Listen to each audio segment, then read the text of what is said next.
नमस्कार. श्री स्वामी समर्थ महाराज की जय.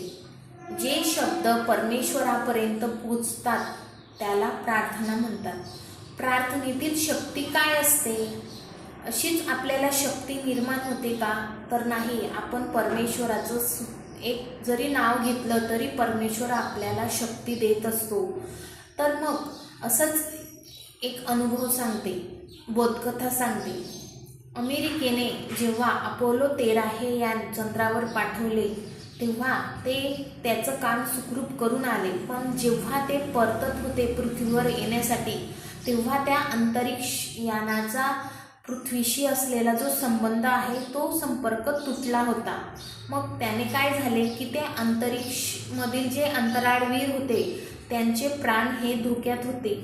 मग पृथ्वीशी अंतरिक्ष यानाचा जो संपर्क तुटला होता तो पुन्हा प्रस्थापित करता यावा यासाठी सर्वजण प्रयत्न करत होते.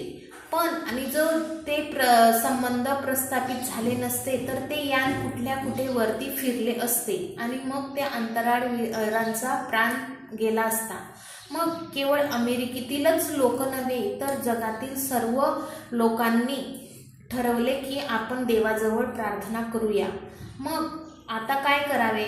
तर मग जे रेडिओ दूरदर्शन आहे त्याच्या माध्यमातून लोकांना सांगण्यात आले की आपण सर्वांनी त्या अंतराळवीरातले प्राण जे आहे त्यांचे वाचावे म्हणून आपण प्रार्थना करूया.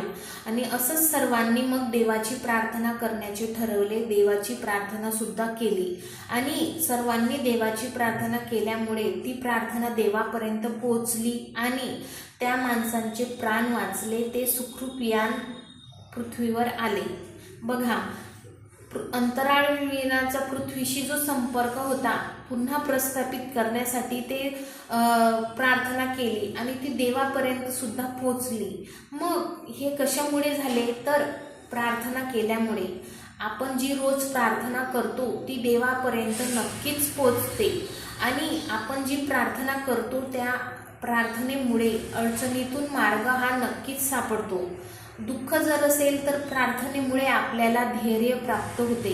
रोज आपण प्रार्थना केली तर आपलं जे चेहरा आहे त्या चेहऱ्यावरचे तेज वाढते.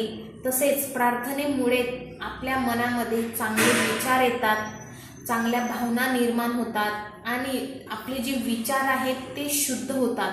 म्हणून कुठल्याही अडचणीसाठी किंवा समस्येसाठी जर आपण प्रार्थना केली देवीची, कोणत्याही तुमच्या कुलदैवताची, तर नक्कीच ती देवापर्यंत